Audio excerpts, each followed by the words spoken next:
Breaking news, ang US State Department ay nanawagan na sa lahat ng mga Amerikano na nasa bansang Iran na iwanan na ang Iran sa lalong madaling panahon. Maging ang Israeli Defense Forces ay naka-high alert.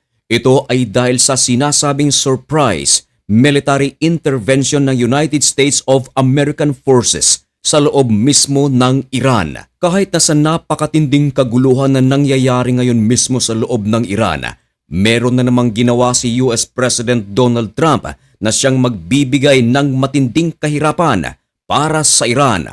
Ano kayang bagay ito? At kung sakaling mapatalsik si Ayatollah Ali Khamenei bilang Supreme Leader ng Iran, sino kaya ang papalit sa kanya? Yan ang ating pag-uusapan sa videong ito. Pero bago ang lahat ay huwag kalimutang mag-subscribe. Samahan mo na rin ng matamis mong like ang videong ito at i-click ang notification bell. Napakalaki kasing tulong yan para sa aming mga content creators.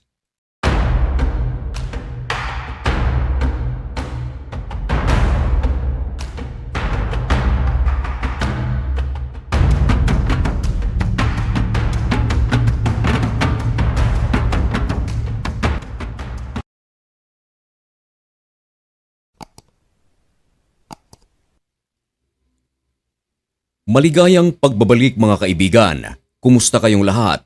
Napakabilis ng panahon. January 13, 2026 na tayo ngayon at nagbabaga at napakabagong balita ang ating ihahatid sa inyo. Dako pa rin tayo mga kaibigan sa balitang West Asia. Ito ay tungkol sa Iran, Israel at United States of America. Magtatatlong linggo na ang mga malalaking kilos protesta sa loob ng Iran laban sa kanilang gobyerno at sa administrasyon ni Ayatollah Ali Khamenei. Kahit na maraming mga lugar sa Iran ang pinutulan na ng internet mismo ng gobyerno ng Iran, pero nagva-viral pa rin ang mga pangyayari sa loob mismo ng Iran. Merong mga naglilik, maging ang mga itinatago ng Iran ay lumalabas. Isa riyan mga kaibigan ang numero ng mga nasasawing protesters. Noong una ay nasa mga 30 lamang ito, nasa 42 hanggang sa dumating sa 100 at 200. Pero ang pinakabagong tala ngayon tungkol sa mga nasasawing protesters ay umakyat na sa mahigit 500.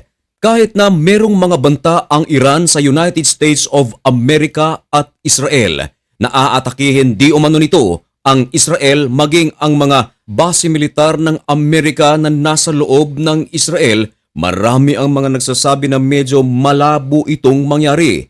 Bakit? Sabagat ang pinaka-priority ngayon ng Iran o rehimeng Ayatollah ay kung paano nito malalampasan ang pinakamatinding kalaban ngayon ng Iran, hindi Amerika, hindi Israel, kundi mismong mga Iranians. Dahil halos lahat ng mga probinsya sa Iran ay nagsasagawa ng mga malalaking kilos protesta at ang protestang ito upang pababain si Ayatollah Ali Khamenei.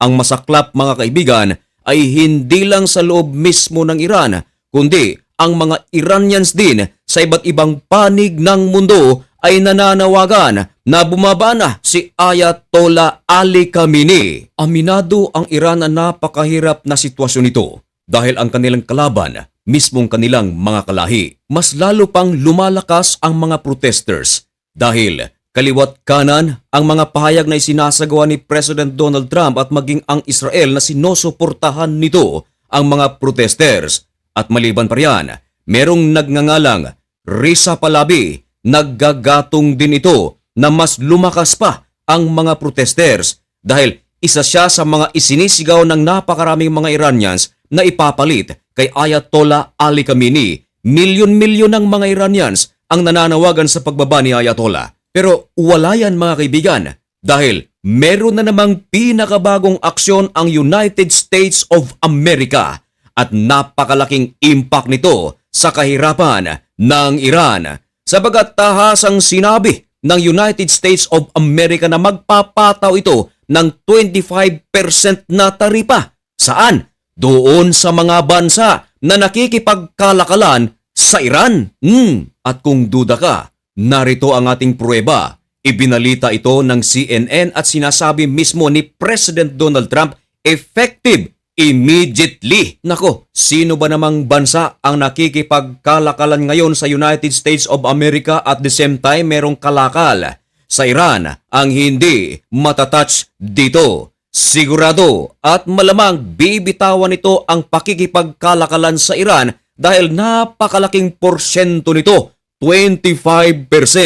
Pero maaari naman itong maiwasan. Yan ay kung bibitaw sila sa pakikipagkalakalan sa Iran.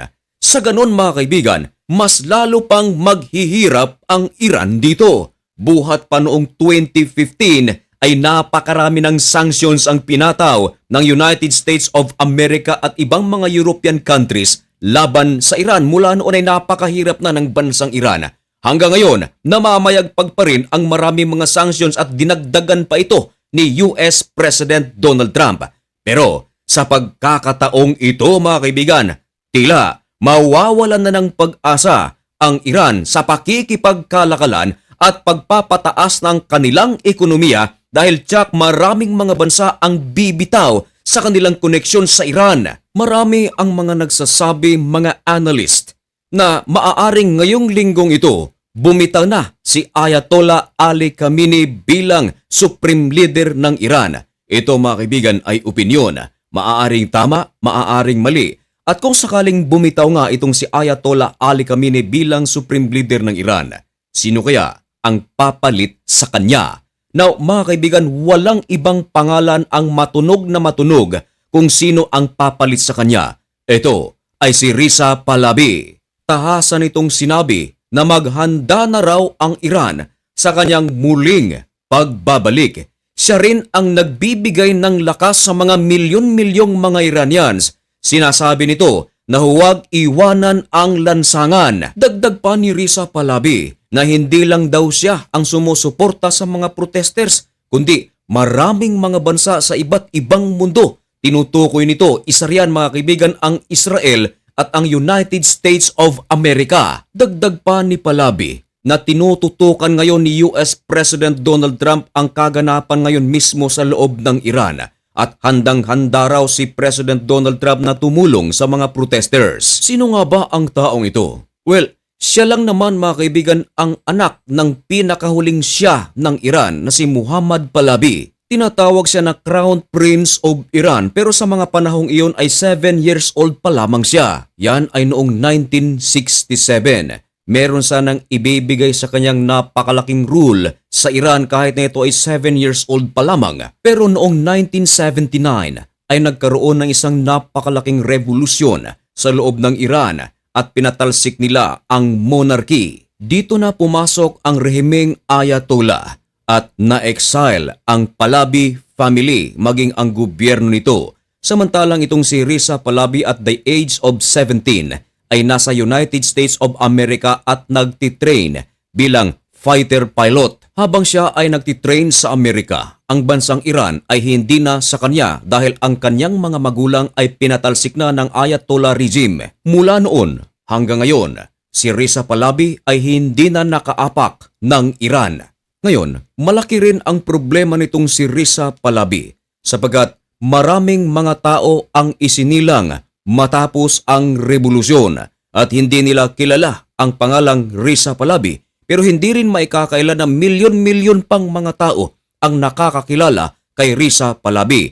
Meron ding mga new gen na kung saan ito ay pinangaralan ng maraming mga tao tungkol sa kanilang history. Marami rin ang nakakakilala sa kanya pero napakarami din ang hindi nakakakilala sa kanya. Kaya sa pangyayari ngayon sa loob ng Iran ay unti-unti pang mas nakikilala si Reza Pahlavi ng maraming mga Iranians kahit na mga youth, lalong-lalo na yung mga matatanda. Ngayon mga kaibigan, sa kabilang dako, ang United States of America nanawagan na sa lahat ng mga Amerikano na nasa loob ng Iran na lisanin na ang bansang ito. Nako, matinding gulo ito mga kaibigan. Meron namang 2 punto kung bakit ganito ang panawagan ng United States of America. Una, marahil ay iniiwasan lamang ng gobyerno ng Amerika na maipit ang maraming mga Amerikano sa loob ng Iran. Pero paano kung hindi? Paano kung meron palang balak ang United States of America na sumalakay sa loob ng Iran, lalong-lalo na ito ang pangako ni US President Donald Trump na kung merong mga masasawing mga protesters ay magsasagawa na ng military interventions ang Amerika sa loob ng Iran. Pero ngayon mga kaibigan, siguro ay alam nyo na lampas 500 na ang mga nasasawi. At dahil sa pahayag ng United States of America, ang Israeli Defense Forces mga kaibigan ay naka-high alert. Ito ay ayon sa opisyal ng Israel sabagat maaaring mangyari ang surprise military interventions ng Amerika sa loob ng Iran. Hindi raw nito pababayaan ang United States of America. Nako mga kaibigan, ano ang inyong masasabi tungkol sa balitang ito? Sana ay masolve na ang problemang ito dahil talagang ang nakakaawa rito ay ang milyong-milyong mga Iranians. Sa inyong palagay mga kaibigan, solusyon ba ang pagpapababa kay Ayatollah Ali Khamenei upang muling umangat ang ekonomiya ng Iran?